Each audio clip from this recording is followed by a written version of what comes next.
का रिसर्च में और हेल्थ में खर्चा बहुत कम करता है। इंडिया 0.4% लाता है जो प्राइवेट पब्लिक सेक्टर से रिसर्च में खर्चा करता है R&D में, और 0.3% प्राइवेट में खर्चा करता है। तो अभी ये मिसमैच हो गया बहुत ज़्यादा। इंडिया पहले से नॉन अलाइनमेंट फॉलो कर रहा था। कोल्ड वार के टाइम में यूएस अलाइज था, एक तरफ सोवियत यूनियन था। अफेयर्स मिनिस्टर ने बोला है कि इंडिया को कोई अलायंस में जो या भाग नहीं लेना है। जैसे यूएस चाइना का ऑलरेडी कॉन्फ्लिक्ट लगा हुआ है, इंडिया यूएस रिलेशनशिप को इस पर हर्ट कर सकता है। इंडिया रशिया ने भी बहुत सारा सपना देखा है इंडिया को लेके कि वो स्ट्रेटेजिक नीड है अभी इंडिया चाइना रशिया का, क्योंकि रशिया का विजन है ग्रेट यूरेशिया। इंडिया को न्यूट्रल लेके नॉन अलाइनमेंट रख के connectivity, maritime security, terrorism, climate change के ऊपर काम करना चाहिए। External affairs minister clarified that India will never be a part two any alliance and it will remain non allied. US को भी अपने अलाइनमेंट से बाहर, एलाइज से बाहर देख के मल्टीलैटरल अरेंजमेंट में पार्टिसिपेट करना चाहिए। एग्जाम्पल WTO, WHO, ये सब छोड़ना नहीं चाहिए। ऑर्गेनाइजेशन को मल्टीपोलरिटी वर्ल्ड है अभी, पहले जैसा दो बाइपोलर नहीं है, यूएस और USSR या यूएस चाइना। अभी बहुत सारा छोटा मोटा कंट्रीज का भी बहुत बड़ा रोल है। टिपिकली इमर्जिंग इकोनॉमीज, नया कोल्ड वार स्टार्ट हुआ है। कोल्ड वार 2 कोटेशन दिया गया है, यूएस और चाइना के बीच में हो रहा है। यूएस चाहता है इंडिया को एक मिलिट्री अलाई बनाने के लिए ताकि यूएस के पार्टिसिपेशन कर पाए साउथ चाइना सी में, लेकिन इंडिया अगर ऐसा करने गया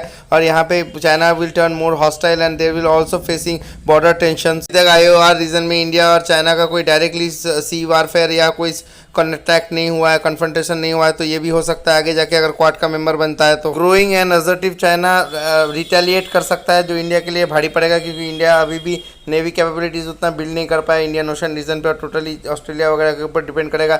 और कोई भी कंट्री अभी इंडिया का साथ नहीं देगा ये लैंड बाउंड्री एग्रीमेंट के मामले में। सिर्फ वो चाइना से सर्वेलेंस रख के क्या फायदा। रशिया का लीड थिंकर्स ने एक रिपोर्ट में लिखा है कि रशिया का जो फॉरेन पॉलिसी होगा आगे जाके उसमें नॉन अलाइन मूवमेंट का लीडर रशिया को ही बनना चाहिए, क्योंकि इंपेरेटिव और इंडिया बहुत एक स्ट्रेटेजिक और इंपॉर्टेंट क्रूशियल रोल प्ले करेगा रिलेशनशिप में। जैसे अच्छा रिलेशन मेंटेन हो रहा है कि जियोपॉलिटिकल इक्विलिब्रियम पूरा यूरेशिया में रखने के लिए इंडिया चाइना रिलेशंस को इंप्रूव करना पड़ेगा, and Russia will be the middle man. और ये ग्रोइंग एप्रिसिएशन है मॉस्को को कि थोड़ा बहुत स्लाइडिंग हो रहा है towards Beijing junior partner. Political calculation में इंडिया का बहुत बड़ा रोल है। Important to organise trilateral of RIC, Russia India China, the backdrop of BRICS, SCO, RIC. These platforms are multilateral, can be used for negotiating between the three countries. G20 BRICS will be hosted by Russia in St. Petersburg. embassy led by ambassador, permanent diplomat रहता है उसमें foreign country का, और ये capital city में रहता है। कंसल्टेट में एक ऑफिसर रहता है जो एम्बेसडर से लो रैंक रहता है। Day to day needs of the citizens वगैरह जो भी है commercial and other important affairs के लेकर डिफरेंट कॉमर्शियल लोकेशन में रहता है। सपोजिंग अगर इंडिया में कोई कॉन्सुलेट है तो वो हैदराबाद, चेन्नई, मुंबई, कलकत्ता हर जगह पे रहेगा, थोड़ा बिजनेस वगैरह अफेयर्स को देखेगा सिटीजन्स का। यूएस ने क्लोज कर दिया चाइनीज कॉन्सुलेट जो हॉस्टन में था। एस्केलेशन और डिक्लाइनिंग यूएस चाइना रिलेशन। 2018 से यूएस चाइना ट्रेड वार चल रहा है, लार्जर जियोपॉलिटिकल कॉन्टेस्ट चल रहा है। पहले USSR के साथ चल रहा था बिफोर कोल्ड वार, उस टाइम वन जो था। कॉन्सेंसस है कि चाइना लार्ज स्केल एपिसोनेज कर रहा है, सीरियस थ्रेट है यूएस से डोमिनेटेड इंटरनेशनल ऑर्डर के लिए, डाटा वगैरह चुरा रहा है, साइंटिफिक एविडेंसेस चुरा रहा है, जो भी है वहाँ अभी COVID-19 वगैरह ऑल इरिवर्सिबल और permanent damage to the US China bilateral relation है। और चाइनीज अलाइज और US अलाइज अलग हो रहे हैं, इनके बीच में रिलेशन डिस्टर्ब हो जाएंगे, इंटरनेशनल वर्ल्ड ऑर्डर चेंज हो जाएगा, Beijing more assertive in Asia हो जाएगा, एशिया में टेंशन बढ़ेगा, स्पेसिफिकली US के अलाइज जैसे वियतनाम, वो एरिया साउथ चाइना सी एरिया में, जापान वगैरह में चाइना असर्टिव बनेगा, डिस्टर्ब करेगा प्रेजेंट इंटरनेशनल वर्ल्ड ऑर्डर को। और चाइना रेडी है for the game of escalation, US keeps it playing. Total breakdown in their diplomatic relation. India को अपना मूव बहुत स्ट्रेटेजिकली सोच समझ के देखना पड़ेगा। On the rift ongoing tension between US और चाइना, अपॉर्चुनिटी और एडवांटेज लेना पड़ेगा। अगेंस्ट चाइना भी, अगेंस्ट इंडिया भी हो सकता है चाइना, क्योंकि इंडिया को कंसिडर करता है US का एलाई। US चाइना रिलेशंस फिर इंडिया रशिया रिलेशंस को इफेक्ट कर सकता है अपकमिंग ब्रिक्स में भी। और रशिया जो है लेटर पार्ट ऑफ उसमें टारगेट ले रहा है ग्रेट यूरेशियन ड्रीम। इंडिया का एक स्ट्रेटेजिक रोल है, वर्ल्ड ऑर्डर को भी आइसोलेशन में नहीं देखा जा सकता, मल्टीपोलर रेटी है इसमें। US और रशिया के टाइम में, सोवियत यूनियन के टाइम में, कोल्ड वार का टाइम में बाइपोलर था, अभी कॉन्टेंशन आ गया है। मिनिस्टर ऑफ एक्सटर्नल अफेयर ने बोला है US इंडिया रिलेशंस मेंटेन करना है, US चाइना रिलेशन को भी देखना है, इंडिया रशिया रिलेशन देखना है, और स्ट्रेटेजिक नीड है एक दूसरे का। रशिया का विजन है greater Eurasia. SCO, RIC, BRICS ऐसे platforms can be helpful for dealing with connectivity, maritime security, terrorism and climate change. SCO का एक रैट्स है जो पर्टिकुलरली टेररिज्म और काउंटर टेररिज्म के साथ डील करता है। General financial rule 2017, actually China जो है हॉस्टाइल टेक ओवर्स कर रहा है, इसको रोकने के लिए जो भी बॉर्डर कंट्रीज जितना भी है जिसके साथ इंडिया बॉर्डर शेयर करता है उसके लिए ऑन द ग्राउंड और defence of India national security के लिए प्रोक्योरमेंट अलाउ नहीं कर रहा है, पब्लिक प्रोक्योरमेंट, ताकि इंडिया का डिफेंस और नेशनल सिक्योरिटी टाइट रहे। रजिस्ट्रेशन करना पड़ेगा मिनिमम, अगर प्रोक्योरमेंट करना है तो कॉम्पिटेंट अथॉरिटी से, जो सेंट्रल गवर्नमेंट के केस में है आपका DPIIT। जो भी बॉर्डर शेयर कर रहा है, कोई भी प्रोक्योरमेंट कर रहा है, goods and services, consultancy, non consultancy या टर्न की प्रोजेक्ट मतलब ऐसा कोई भी प्रोजेक्ट जो कि लास्ट में बस आपको चाबी घुमाना पड़े, पूरा डिज़ाइन, कंस्ट्रक्शन, इक्विपमेंट, बिजनेस सब कुछ सेट साट करके एकदम जिस दिन से पैसा आ रहा है, ऑपरेशन फॉर ह्यूमनेशन सब कुछ कंप्लीट है, उस दिन में हैंड ओवर कर दे। टर्न की बस चाबी घुमाइए, काम खत्म, प्रोजेक्ट ओवर, परचेजर को हैंड ओवर कर देता है। अगर प्रोक्योरमेंट का कोई नया टेंडर भी लेना पड़ रहा है उसमें भी ये लगेगा। अभी जो रूल्स आया 2020 ऑर्डर के, इससे चाइना का हॉस्टाइल टेक ओवर को रोकने के लिए ये किया है। नया बिडिंग, नया ऑर्डर भी नॉट क्वालिफाइड है।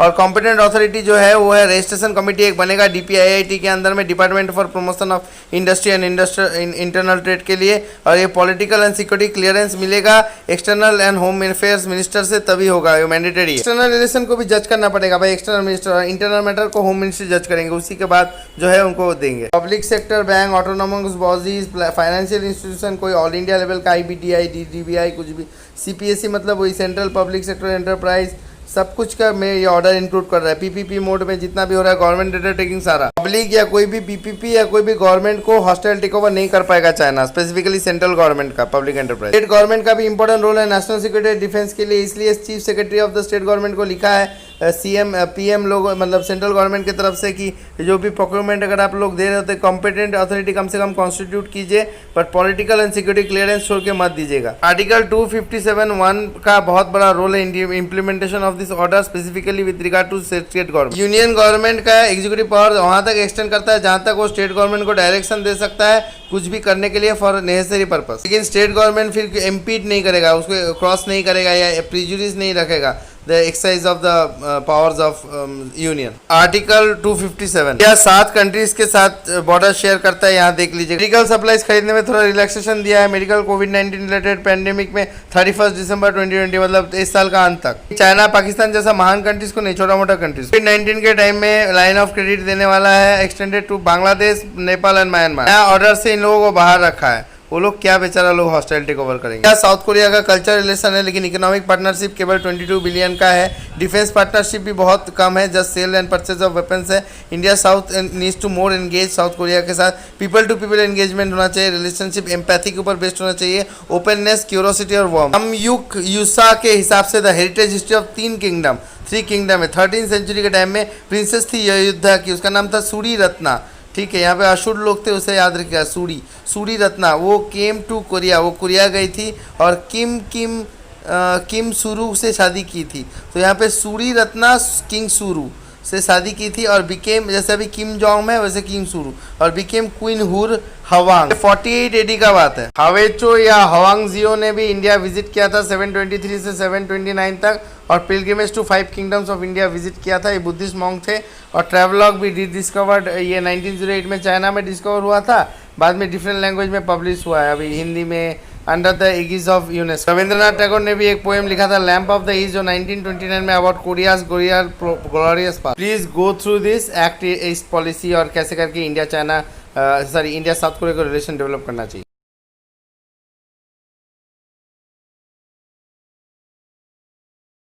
2010 में सियोल में एक इंडियन कल्चर सेंटर बना था। ये एक राइट डायरेक्शन में स्टेप था पीपल टू पीपल कॉन्टैक्ट बढ़ाने में।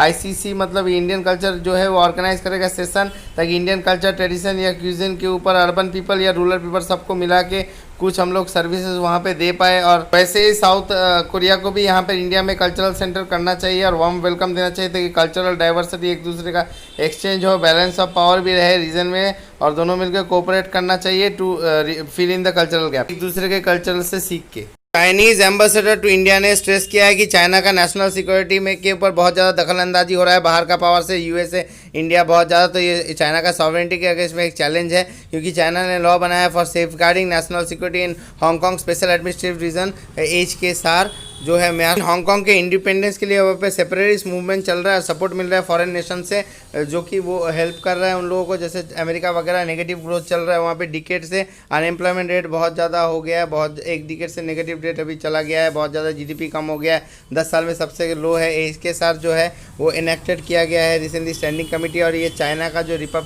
पीपल्स कांग्रेस है उसने वो किया है, और चाइना का कॉन्स्टिट्यूशन और बेसिक लॉ को अकॉर्डेंस में किया है, और ये one country two system follow करता है। Hong Kong prosperity and stability of Hong Kong and natural right and interest of residents maintain होगा। अकॉर्डिंग टू चाइना ये लेजिस्लेशन बेनिफिशियल है, क्योंकि गारंटी करेगा वन नेशन टू सिस्टम के ऊपर सेफ्टी एंड सिक्योरिटी को देखेगा of the country, take lawful rights and freedom of the people. Law is a sword, law is guardian of all the rights, freedom and peaceful life. अगर law को नहीं मानोगे तो vast majority के हित में होता है, लॉ नहीं मानोगे तो झमेला हो जाएगा। लॉन्ग टर्म प्रॉस्पेरिटी और स्टेबिलिटी लाएगा उस रीजन में। हांगकांग और उसका ऑटोनोमस रीजन जो है वो चाइना का इंटरनल अफेयर है, जस्ट लाइक इंडिया का internal affair Jammu and Kashmir था, और इसमें कोई भी बाहर से दखल अंदाजी देना मतलब उसके सॉवरेनिटी को टारगेट करना। इकोनॉमी और ट्रेड रिलेशन इंप्रूव नहीं किया है, ये इंडिया के इंटरेस्ट में भी है कि वो लोग मेंटेन करें peace and stability and prosperity in Hong Kong.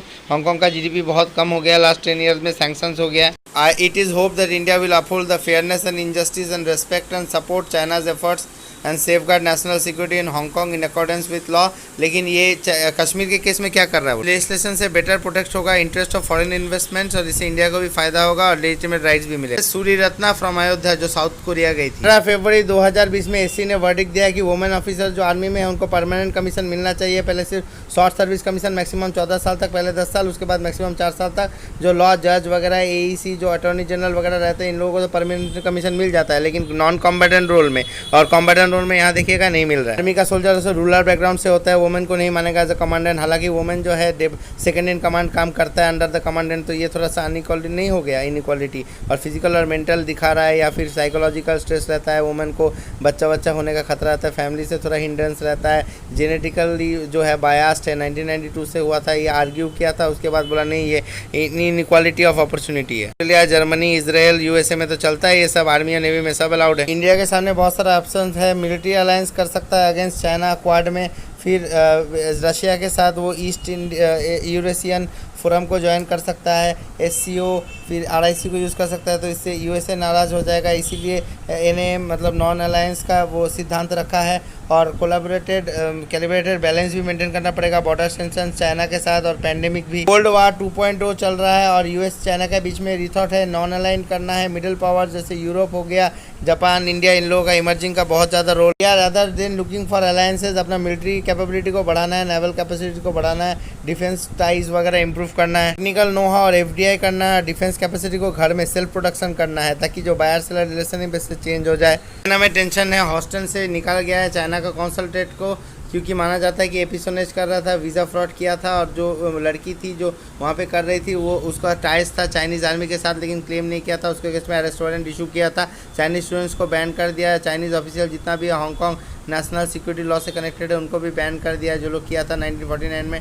Travel ban कर दिया उन लोगों को। कोल्ड वार चल रहा है जैसे पहले चाइना यूएसएसआर की तरह। 69 से पहले रिलेशंस हॉस्टाइल थे, लेकिन पाकिस्तान ने सब कुछ ठीक किया था। 2018 में ट्रेड वार हुआ ट्रंप के साथ, चाइनीज रिस्पॉन्स हुआ, 5G हुआ ही, पैंडेमिक क्राइसिस हुआ, उसके बाद धीरे धीरे टिकल ट्रैप में फंस गया। टिट फॉर टैट स्ट्रेटेजी था। अभी चाइना जो है यूएस के एलाइज को तकलीफ पहुंचाएगा, एशिया में और ज़्यादा मतलब डोमिनेंस क्रिएट करने की कोशिश करेगा एससीएस रीजन में, और इधर में हांगकांग रीजन में यूएसए डोमिनेंस करने का करेगा। साइबर एपिसोड चल रहा है, वर्ल्ड ऑर्डर में थोड़ा चेंजेस आएगा, और ट्रेड एंड टेक्नोलॉजी में और एनवायरनमेंट के ऊपर। तो पॉलिटिकल कॉन्टेस्ट